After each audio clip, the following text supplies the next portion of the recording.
Welcome to D code विद अनु। आज हम विपश्यना के बारे में बात करेंगे।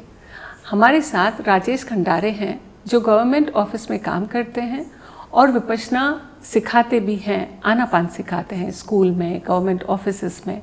आज उनके बारे में, उनकी वाइफ भी टीचर हैं, बच्चों ने बचपन से विपश्यना सीखी है, हम उनके बारे में ज़रा विस्तार में जानते हैं। आज का पॉडकास्ट हिंदी और मराठी में होगा। नमस्कार। नमस्ते। आप कितने सालों से विपश्यना कर रहे हैं? मी गेली 23 वर्षापासून विपश्यना करतोय आणि शिकवायला एक 5 ते 6 वर्ष झाली शिकवायला सुरुवात केली, पण विपश्यना नाही तर आनापान शिकवायला सुरुवात केली। आणि आपने 23 इयर्स पहले, 23 साल पहले आपने शुरुआत की थी, तो ये शुरुआत कैसी हुई थी? कुछ तो हुआ होगा ना? हाँ, मी सांगतो। तर सुरुवात अशी झाली की 1999ला माझे वडील वारले।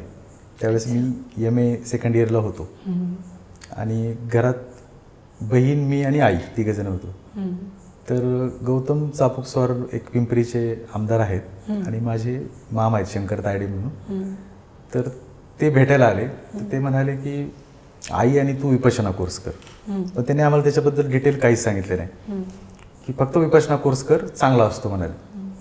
म्हटलं ठीक आहे, आम्ही जातो। मग त्यांनीच ते सगळं बुकिंग वगैरे करून आमच्या सह्या घेतल्या त्या फॉर्मवरती आणि आम्हाला जे आळंदीजवळ मरकळ नावाचं गाव आहे तिथे नेऊन सोडलं, ती एक 10 दिवसांकरता। तर मग आम्ही तिथे तो 10 दिवसांचा कोर्स केला। पण पहिल्याच कोर्समध्ये माझ्यामध्ये इतका बदल झाला आणि मला तो कोर्स इतका आवडला। सुरुवातीला तर एक पहिले 3 दिवस आनापान म्हणजे एक श्वासावरती ध्यान असतं, तर मला तर खूप सर्दीचा त्रास होत होता, म्हणजे मला श्वास सुद्धा घेता येत नव्हता। आणि मी असं म्हणत होतो की हे तर यांचं ध्यान श्वासावरतीच आहे, आपल्याला हे जमणार नाही, चला सोडून जाऊ आपण। मग असं काहीतरी तिसऱ्या दिवशी म्हणालो होतो, म्हणजे मनाशी म्हणालो की या गुरुजींची परवानगी घेऊन आपण निघून जाऊ येतो। पण ते मेडिटेशनला बसल्यानंतर तो प्रॉब्लेम असा ऑटोमॅटिकली सॉल्व्ह झाला की मला ती सगळी सर्दी काय जे काय होतं ते सगळं बरं झालं। मलाच त्याचं आश्चर्य वाटलं। नंतर 6व्या दिवशी खूप मनामध्ये सारखे विचार प्रचंड प्रमाणात चालू होते।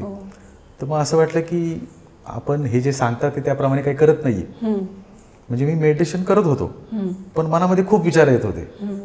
तर तो मेडिटेशनचाच एक भाग आहे हे मला समजत नव्हतं। मला वाटलं आपण चुकीचं करतोय, आपण पळून जाऊ, गुरुजींची परवानगी घेऊ आणि पळून जाऊ। पण तसंही काही झालं नाही। पण 9व्या दिवशी मात्र मला खूप त्याचा एक फरक जाणवला विपश्यनेचा। तो इतका फरक जाणवला की मी ते पहिल्या कोर्समध्येच माझ्यात बदल होऊन गेला, खूप काही बदल होऊन गेला। आणि त्याच्यानंतर जेव्हा तुमचं लग्न झालं तेव्हा तुमच्या बायकोनी पण विपश्यना शी लर्न्ड ना।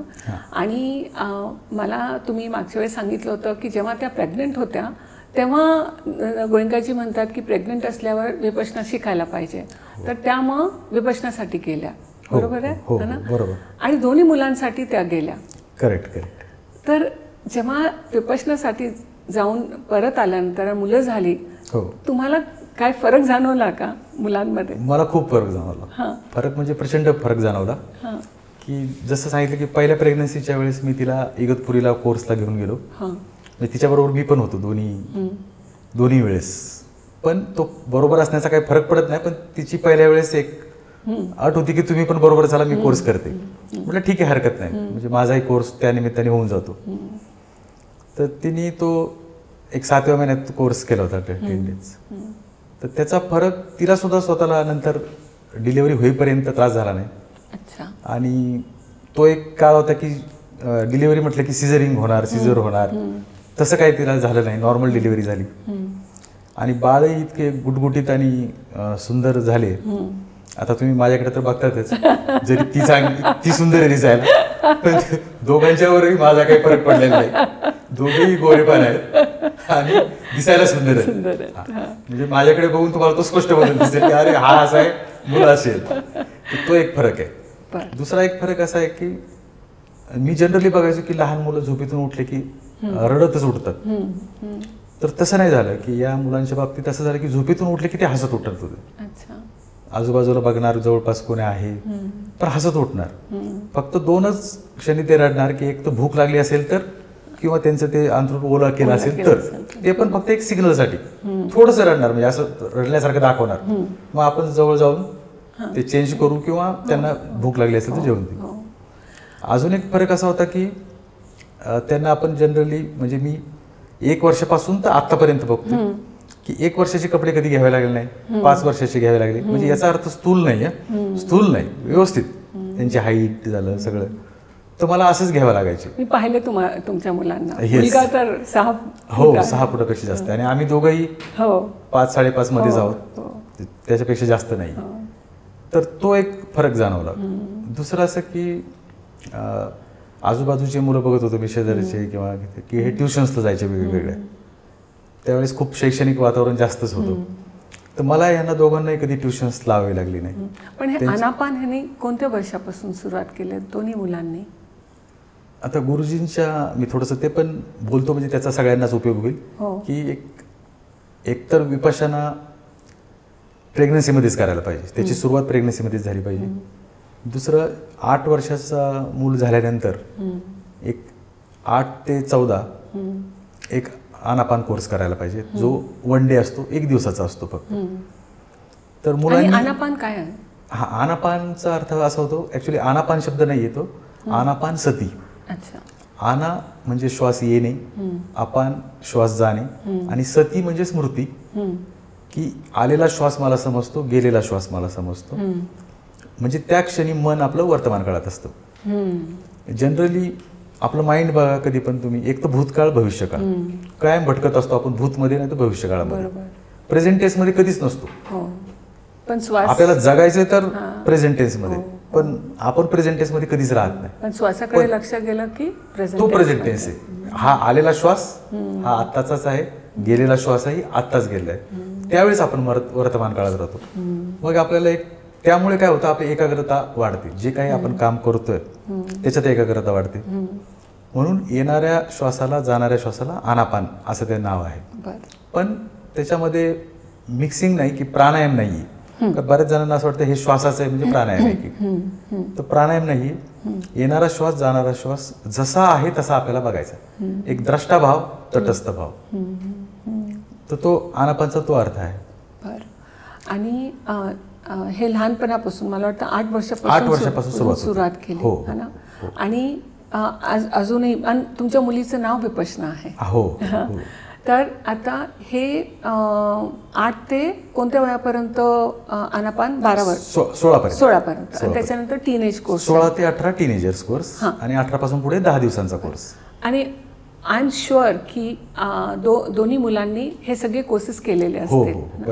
तुम्ही त्यांच्यामध्ये काय फरक जाणवला? जसं मला असं वाटतं की ट्युशन्सचं तुम्ही जसं सांगितलं, अजून काही बघितलं त्यांच्यामध्ये? फोकस जास्ती आहे किंवा परफॉर्मन्स, म्हणजे त्यांच्या अभ्यासामध्ये जो काळ असतो अभ्यासाचा तो कमी असतो पण रिझल्ट चांगले असतात, असं काही तुम्ही ऑब्झर्व केलं का?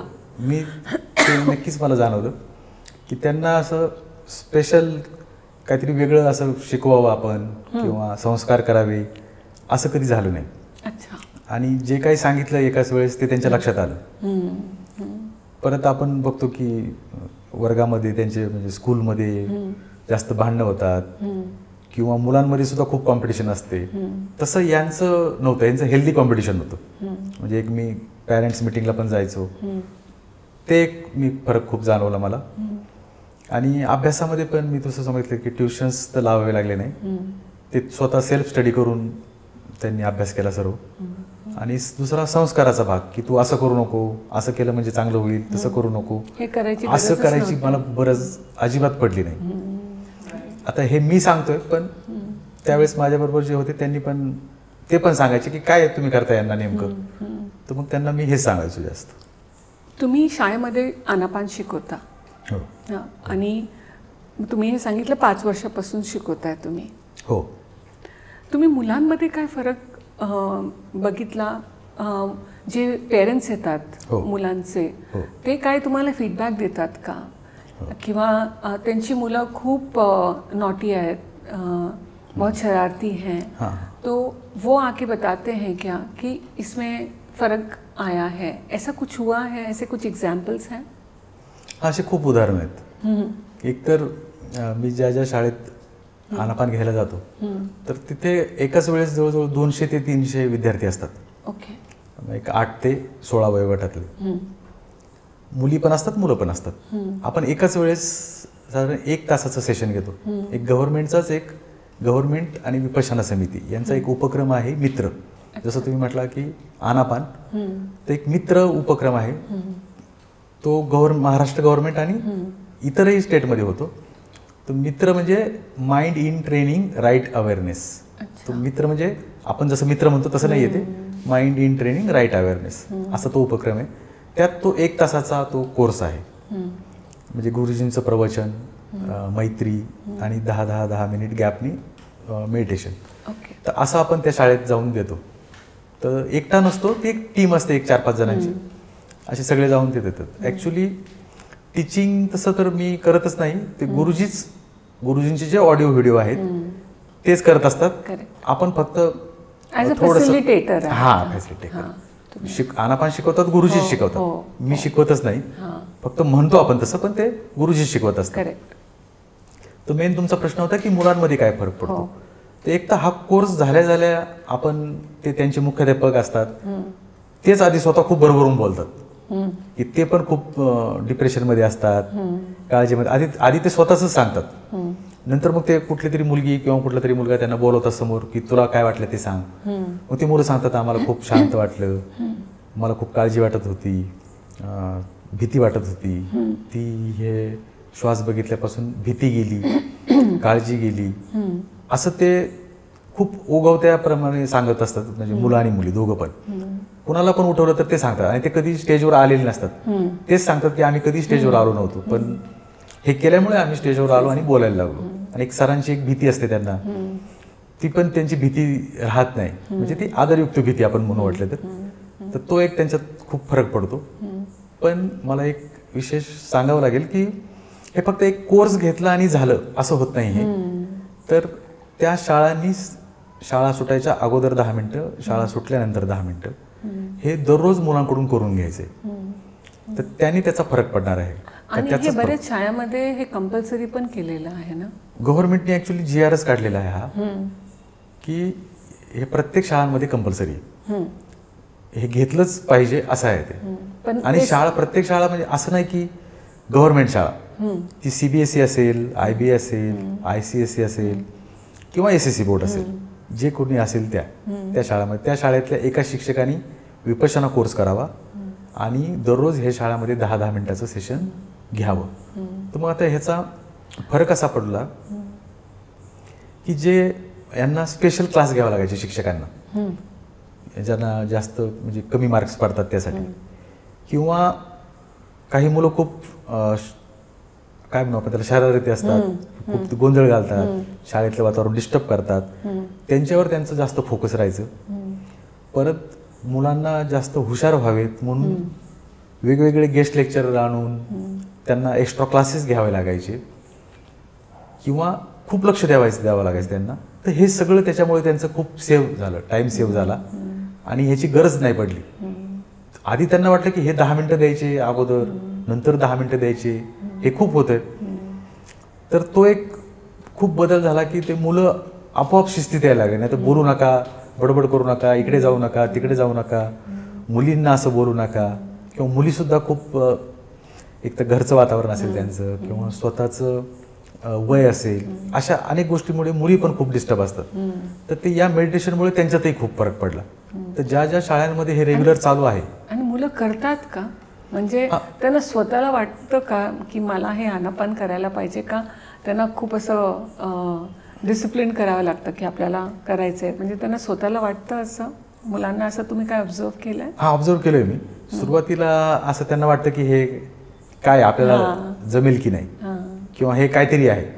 पण जसे ते मेडिटेशन करायला लागतात ते इतकी डीपली होऊन जातात की त्यांना म्हणावं लागतं आता डोळे उघडा, आता तुम्ही रिलॅक्स व्हा, तरी ते डोळे बंद करून त्यांचं मेडिटेशन चालू असतं. आणि काही असेही मुलं असतात की ते मेडिटेशन चालू असताना डोळे उघडून बघतील इकडे तिकडे, ते आणि ते नॅचरल प्रवृत्ती, असं काही नाही त्यांनी बघितलं म्हणजे काहीतरी हे केलं असं काही नाही. तर ते असे दोन्ही प्रकार आहेत. म्हणजे डोळे उघडून बघतात ते, नंतर मग परत स्वतः सेल्फ करायला लागतात ते. पण फरक पडतोय, निश्चित फरक पडतो, निश्चित फरक पडतो. थोड़ा क्यों ना हो, लेकिन वो धीरे धीरे फरक पड़ रहा है. हो, कारण हा प्रयोग नाहीये. मी हे मुद्दाम तुम्हाला आवर्जून सांगतो की आनापान मेडिटेशन हा आपण प्रयोग करत नाही कुठल्या शाळेमध्ये. हे काही प्रयोगाची गोष्ट नाही. हा प्रयोग झालेला आहे आणि ते सिद्ध झालेलं आहे. आता फक्त इम्प्लिमेंटेशन करायचं. तर आता हे तर झालं 8 ते 16 वर्षापर्यंत. राईट. 16 ते 18 टीनेज कोर्स असतं. येस.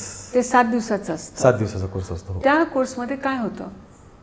आता हा जो वयोगट आहे तर यामध्ये मुलांमध्ये आणि मुलींमध्ये सुद्धा खूप प्रकारचे बदल होत असतात. शरीरामध्ये, मानसिक, सर्व प्रकारचे. की त्या काळात त्यांना असं वाटतं आई वडील आपले शत्रूच आहेत की काय. मग असं आपण खूप बघतो की हे काहीतरी चुकीचं सांगतात आम्हाला. आमचे मित्रमैत्रिणी चांगले आहेत, त्यांना बाहेरचं जगच खूप चांगलं वाटतं.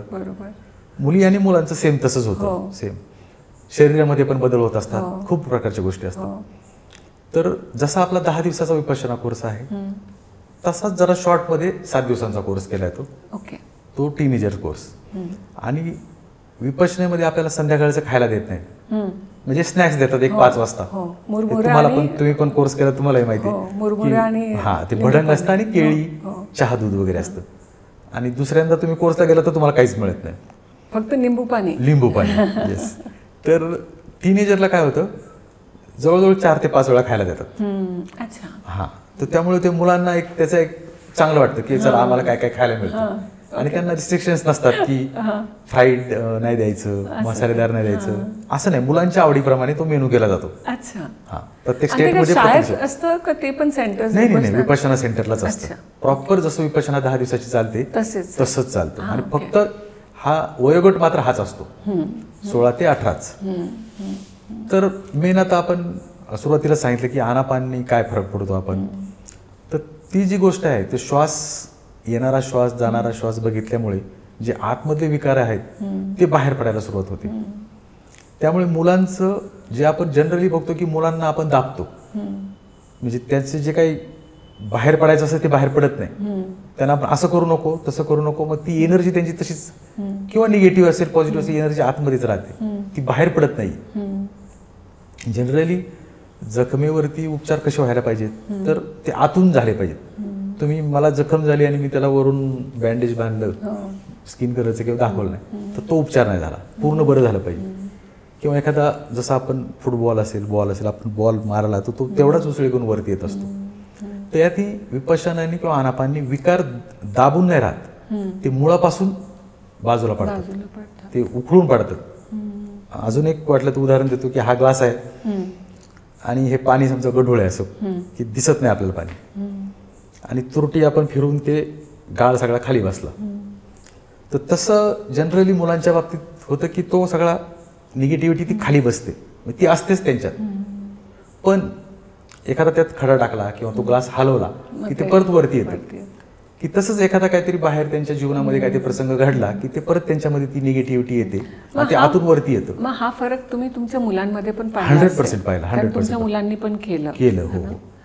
तर तर मला तुमच्या बोलण्यावरनं हे पण कळतंय की शांत होतं मुलं शांत पण होतात. ती एनर्जी राहते, असं नाही की एनर्जी राहत नाही, पण तेच जो वो गुस्सा का या जो टैंट्रम्स थ्रो करते हैं उसका मैग्नीट्यूड कम होता होगा.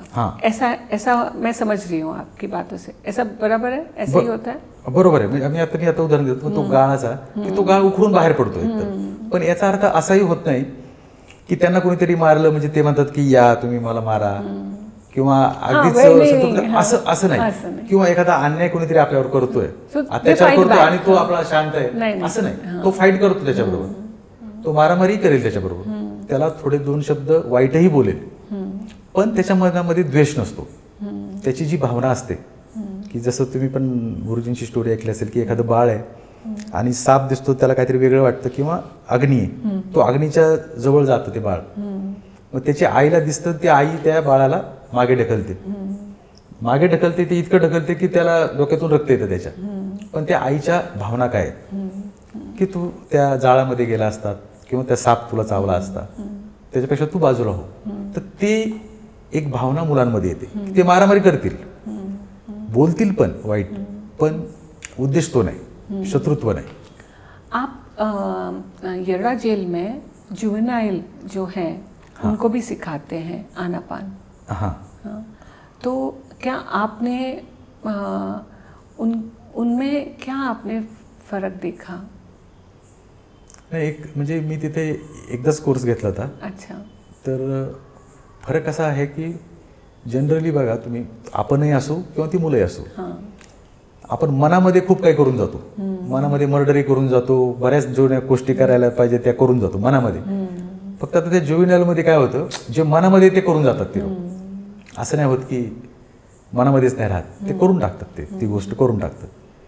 तर मग हा श्वास, येणारा जाणारा श्वास बघितल्यामुळे त्यांची जी काही वृत्ती आहे तर ती हळूहळू हळूहळू निघून जाते आणि ती एक शांतता म्हणतो आपण, मनाची शांतता, ती त्यांना मिळायला लागते. किंवा त्यांच्या, मी असंही बघितलं की त्यांच्या आजूबाजूचं वातावरण बऱ्याचदा तसंच असतं.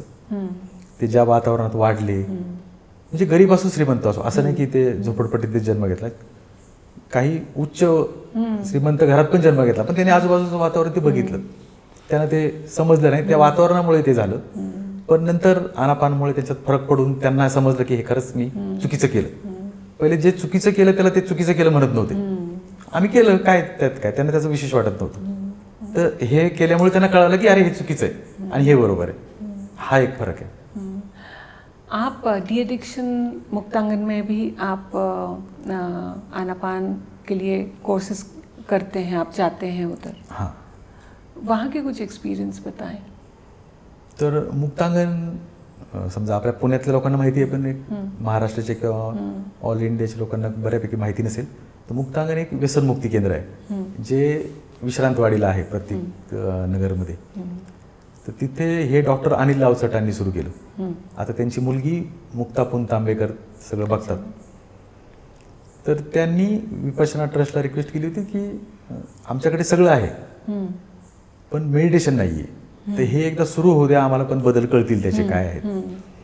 तर असं म्हणून मग तिथे सुरू केलं.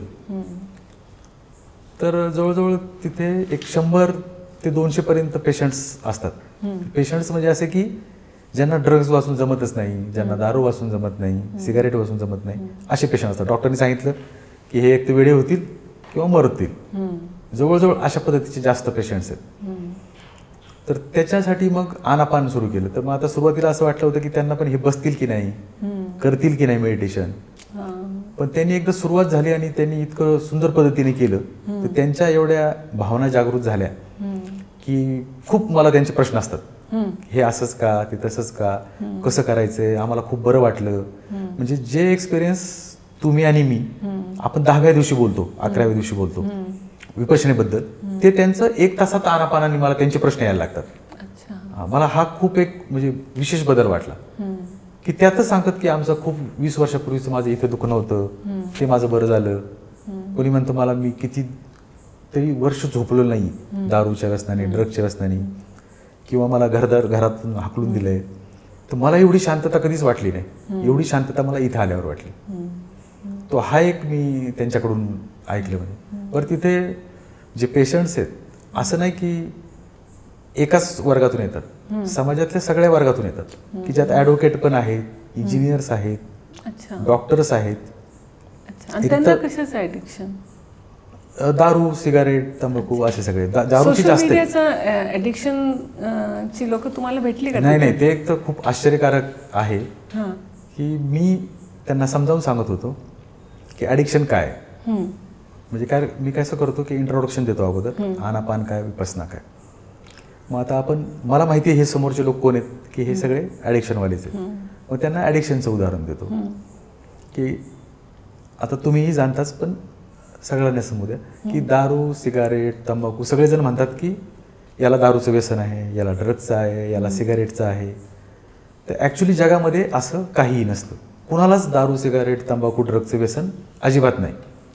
तर मग व्यसन कशाचं आहे? तर एक उदाहरण घेऊ की मी एक दारूचा एक पेग घेतला, दुसरा घेतला, तिसरा घेतला, तो दारू पिणारा व्यक्ती काय म्हणतो की मला आता चढली, किंवा मला आता किक बसली, की मला आता फिलिंग्स यायला लागली. तर याचाच अर्थ असा आहे की त्याला दारूचं व्यसन नाही, तर त्याला बॉडीमध्ये ज्या काही सेन्सेशन्स येतात ते, ज्या फिलिंग्ज येतात ते, त्याला त्याचं व्यसन आहे. आणि ते पिल्यानंतर त्याला तसे फिलिंग्ज येतात परत यावेत ते, हां, तसे त्याला ते खूप प्रिय आहेत. त्याच्या संवेदना आहेत, सेन्सेशन्स आहेत, ते त्याला खूप प्रिय आहेत. मग तशा संवेदना मला सारख्या आहेत. मग अजून एक घोट, अजून एक घोट, ड्रग्स पितो, व्यसन त्याचं नाही. म्हणजे दारू सिगारेट तंबाखूचं व्यसन अजिबात नाही. त्याला व्यसन आहे येस व्हायब्रेशन्स, संवेदना, की मला तशा संवेदना सारख्या आल्या पाहिजेत. मग मला मी त्याच्यात तो एकदम मुक्त होऊन जातोय, मला बरं वाटतंय. व्यसन त्याचं आहे. तो वो प्लेजर वाले उसको सेन्सेशन्स येस. आणि जगामध्ये आज प्रचलित काय आहे की दारूचं व्यसन, दारूचं व्यसन मुळीच नाही. मग हे ज्यावेळेस त्यांना समजावून मी सांगतो त्यावेळेस त्यांच्या पण लक्षात येतं खरंच आपल्याला व्यसन त्याचं नाही. मग आनापान मेडिटेशननी काय होतं की हे सगळ्या प्रकारचे सेन्सेशन्स तुम्हाला येऊन जातात. आनापान झालं, विपाशना झालं. आनापानमध्ये तो आपण श्वासच बघत असतो, पण तरी ते नॅचरली होऊन जातं. पण त्याची आसक्ती राहत नाही. जगामधले सगळे रस जे आहेत बघा आपण, की ते तृष्णा वाढवणार आहेत. एक विपश्यना किंवा एक आनापान म्हणून किंवा मेडिटेशन म्हणून ते रस तुमची तृष्णा घालवणार आहेत. तर मी हे असं सांगून बाहेर पडलो, ही सगळी माहिती घेऊन, त्यांचा निरोप घेऊन बाहेर पडलो. तर 2 जण माझ्या मागे पळत आले. तर म्हणाले, सर तुम्ही जेवढी उदाहरणं दिली त्यातले आम्ही काहीच नाहीये. आम्हाला दारू नाही, सिगारेट, तंबाखू नाही, आम्हाला कशाचंच व्यसन नाही. अरे म्हटलं मग तुम्ही कसे काय इथे ऍडमिट झाले? मला खूप आश्चर्य वाटलं की म्हटलं माझंच काहीतरी चुकलं की काय. तर म्हणाले नाही सर, मला ऑनलाईन रमीचं व्यसन आहे. तर मी ऑनलाईन रमी बाई जवळजवळ आतापर्यंत 25 लाख रुपये घालवले. आणि पुणे नगर रोडवरच त्याचं हॉटेल होतं. आता एक मुक्तांगणमध्ये असं आहे की त्याचं डिटेल नाव वगैरे सांगायचं नसतं किंवा काही नाही, म्हणून मी आपल्याला सांगायचं नाही, बोलत नाही आपण. तर ते हॉटेल त्यांनी विकलं. तर ही 2 मुलं तुमच्या पाठीमागं आली आणि एकाने सांगितलं की मला ऑनलाईन रमीचं व्यसन आहे. मला सारखं मी ते थोडा खेळलो की, आणि ते सुरुवातीला ते कंपनी काय करते त्यांच्या अकाउंटला पैसे टाकते. म्हणजे असं मला त्याच्याकडूनच कळालं, मला माहित नाही.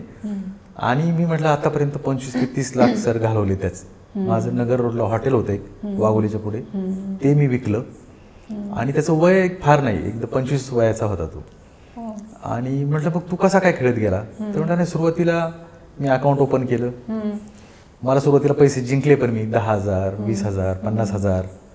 मग 50,000 जिंकले की परत 1 लाख जायचे, 1.5 लाख जायचे, परत 5,000 जिंकायचो.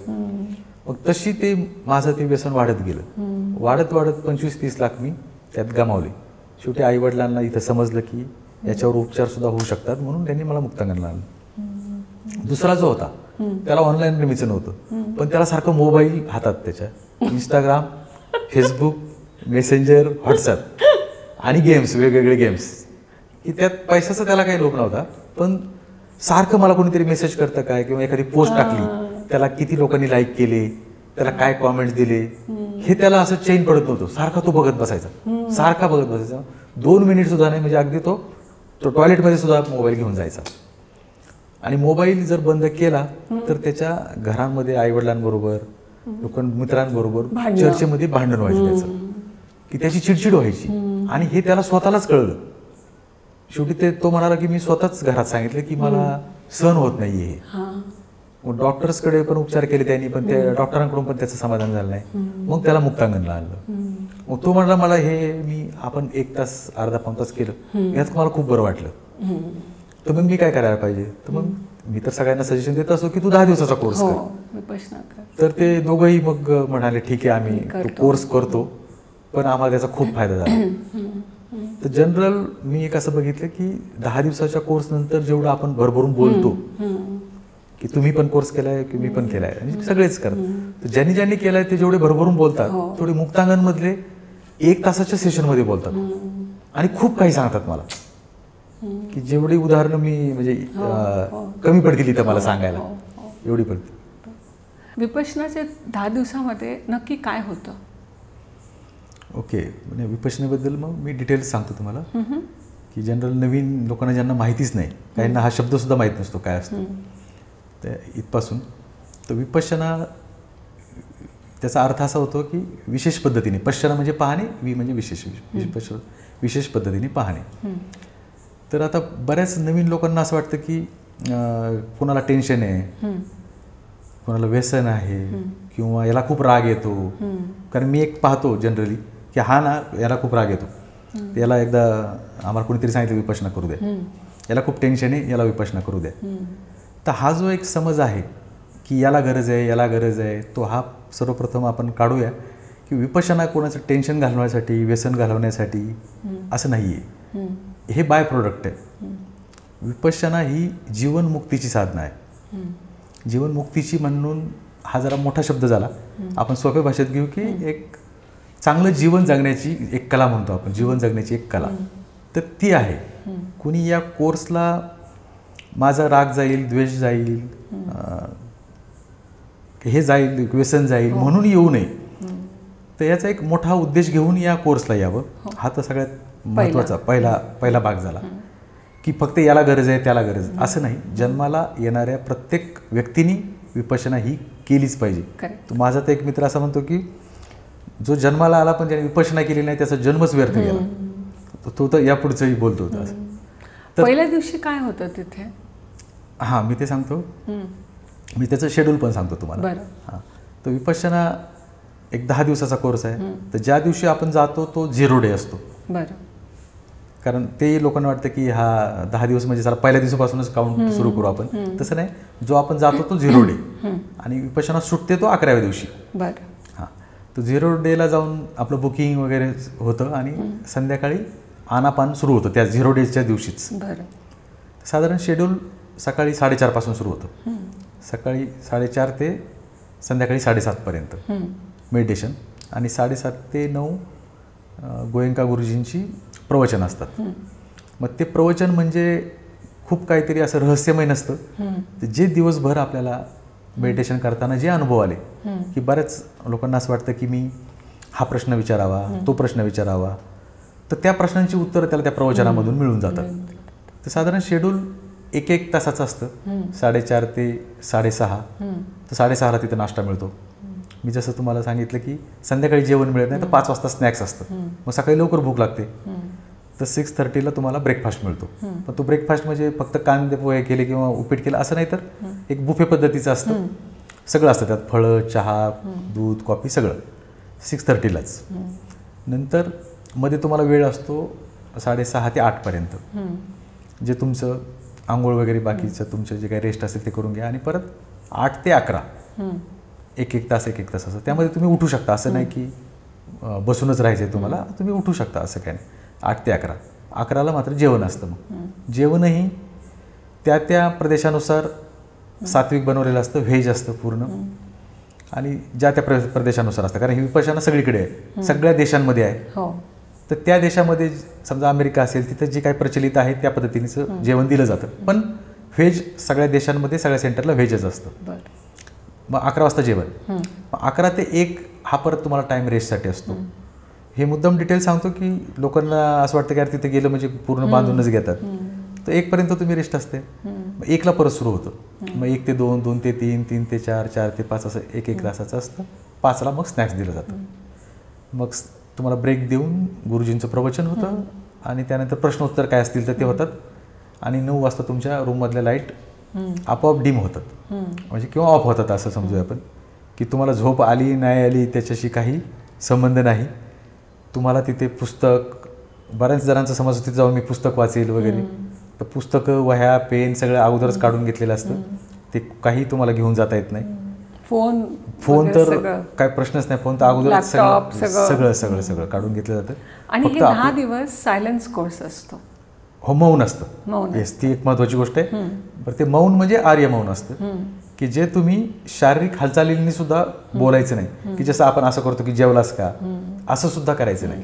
मनाचं सुद्धा मौन असतं. मनाने सुद्धा कोणाशी बोलायचं नाही. चालताना सुद्धा आपण कुणाच्या चेहऱ्याकडे बघायचं नाही. तर आपली खाली मान घालून आपल्या पुढचं जे दिसतंय तितकंच आपण जायचं, अशा पद्धतीने असतं. आणि मूळ आता बऱ्याच जणांना असं वाटतं की म्हणजे मी एक माझा अनुभव असा ऐकला की आता मरकळ आपलं मी मुद्दाम उदाहरण देतो, गेलेले. हां, प्रॉपर मरकळच्या लोकांना आणि आळंदीच्या लोकांना असं वाटायचं की हे काहीतरी श्रीमंत लोकांचं करायचं काहीतरी आहे. लोक खूप मोठमोठ्या कार घेऊन येतात जातात आणि हे फक्त त्यांच्यासाठीच आहे. तर हे तसं नाही आहे, तर हे सर्वांसाठी आहे. फक्त याला येण्याचा मार्ग काय आहे की ऑनलाईन तुम्हाला बुकिंग करावं लागतं. तिथे जाऊन फॉर्म भरायचा नाही आहे. ऑनलाईन विपश्यना जरी शब्द टाकला तरी त्याच्यात तुम्हाला ते दिसतं. तुम्हाला कोणतं सेंटर पाहिजे तेही दिसतं. आणि ऑनलाईन आपली स्वतःची माहिती असते, नाव, पत्ता, जन्मतारीख ते भरायचं असतं. आणि हा कोर्स फ्री आहे. फ्री आहे, कम्प्लिटली फ्री आहे. कुणालाही 1 रुपया देखील चार्ज नाही. ना रूमचा, ना जेवणाचा, ना नाश्त्याचा, ना कशाचाच नाही. पण 11व्या दिवशी जेव्हा तुम्ही तिथून जाता तर तुम्ही तुमच्या अनुसार तुम्हाला काही डोनेशन द्यायचं असेल, काही देणगी द्यायची असेल तर तुम्ही देऊ शकता. नाही दिली तरी तुम्हाला कोणी प्रश्न विचारणार नाही. करेक्ट. कारण आपल्याला तो कोर्स केल्यानंतर आपल्याला एक भाव मनात जागृत होतो की मी 10 दिवस इथे राहिलो, जेवण केलं, सगळं झालं, तर हे कुणीतरी दान दिलंय म्हणून राहिलो. जे लोक दान देऊन जातात त्यांच्यामुळेच राहिलो. तर मी पण असंच दान द्यावं की माझ्यामुळे पण इतर लोकांना त्याचा फायदा व्हावा. ती एक वृत्ती आपोआप जागी होते आणि मग आपण दान द्यायला लागतो. ती आपली पारमी संपुष्टात होते. आणि जितके पण व्हॉलंटियर्स भारतामध्ये किंवा बाकीच्या देशामध्ये काम करतात ते फ्री ऑफ कॉस्ट काम करतात. अगदी बरोबर. जे इंजिनियर असतील ते इंजिनिअरिंगची सेवा देतात, इलेक्ट्रिकची सेवा देतील, डॉक्टर असतील डॉक्टरची सेवा देतील.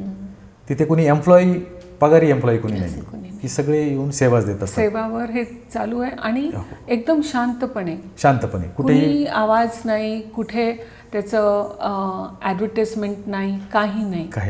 सर आणि किंवा आम्हाला देणगी द्या असं पण नाही. आणि सगळे courses most of the time म्हणजे ज़्यादातर सारे कोर्सेस फुल चलते हैं.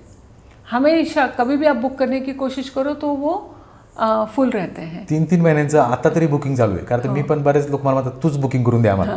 तर 2-2, 3-3 महिन्याचे बुकिंग्स आहेत. आणि युरोपमध्ये तर मी असं ऐकलं की म्हणजे मला माहीत नाही पण मी ऐकलं की ती साईट फक्त 2 का 3 मिनटच ओपन होते, लगेच क्लोज होऊन जातं ते एडमिशन्स. हमें लगता है कि आपको विपश्यना के बारे में बहुत सारी जानकारी मिल गई है और आपने ये भी देखा कि इसके फ़ायदे राजेश के वाइफ, बच्चे और जहाँ पर ये सिखा रहे हैं आनापान, वहाँ पर कितने फ़ायदे हो रहे हैं. आपके बच्चे जो स्कूल में जा रहे हैं आप प्लीज़ वहाँ के जो प्रिंसिपल हैं उनसे बात करें. और अगर आपको राजेश के या विपश्यना के डिटेल्स चाहिए हैं वो डिस्क्रिप्शन में आपको मिलेंगे, ताकि आपके बच्चे भी आनापान करें, उनका फोकस बढ़ेगा, उनकी एफिशिएंसी बढ़ेगी. थँक्यू राजेश. धन्यवाद. मला पण आपण संधी दिलीत की विपश्यना काय आहे हे समजून सांगायची. आणि मी असं समजतो की याचा लाभ एक जरी 10 दिवसाच्या विपश्यना कोर्सला गेला तरी खूप काही मिळवलं. त्यामुळे मी पण मनापासून आपले धन्यवाद मानतो. थँक्यू.